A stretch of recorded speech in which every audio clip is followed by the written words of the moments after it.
చూసుకున్నట్టయితే ఫస్ట్‌ది ట్రూ, తర్వాతది ఫాల్స్ అని వచ్చింది. ఇలా ఎందుకంటే మనకి జావా స్క్రిప్ట్‌లో ఈ డబుల్ ఈక్వల్ టు ఆపరేటర్ ఏం చేస్తుంది? దానికి ఇచ్చిన 2 ఇన్‌పుట్స్ సేమ్ టైప్ అయితే డైరెక్ట్‌గా వాల్యూస్‌ని చెక్ చేసేస్తుంది. 2 డిఫరెంట్ టైప్స్ అయితే ఏం చేస్తుంది? రెండిటిని సేమ్ టైప్ కింద కన్వర్ట్ చేసుకుంటుంది.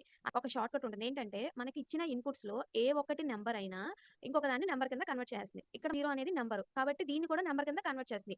ఇక్కడ కన్వర్టెడ్ టు నంబర్ అనే ఒక రిజల్ట్ అనేది చూపించారు. దీంట్లో ఎంప్టీ అరే ఉంది. దాన్ని నంబర్ కింద కన్వర్ట్ చేస్తే 0. కాబట్టి ఇక్కడ మనకి 0 ఈక్వల్ టు 0. ఇది ట్రూయే కాబట్టి ట్రూ వచ్చింది. నెక్స్ట్ ఇంకొక రూల్. మనకి ఇచ్చిన ఇన్‌పుట్స్‌లో ఏ ఒక్కటి బూలియన్ ఉన్నా మనకి రెండిటిని నంబర్స్ కింద కన్వర్ట్ చేసేస్తుంది. ఇంకొకటి నంబర్ ఉంటే పర్వాలేదు. ఇంకొకటి నంబర్ కాకుండా వేరే అదర్ టైప్ ఉంటే దాన్ని కూడా నంబర్ కింద కన్వర్ట్ చేసి అప్పుడు కంపేర్ చేస్తుంది. అంటే ఇక్కడ ఒకటి బూలియన్ ఉంది. కాబట్టి మనకి ఏం జరుగుతుందంటే రెండిటిని నంబర్స్ కింద కన్వర్ట్ చేస్తుంది.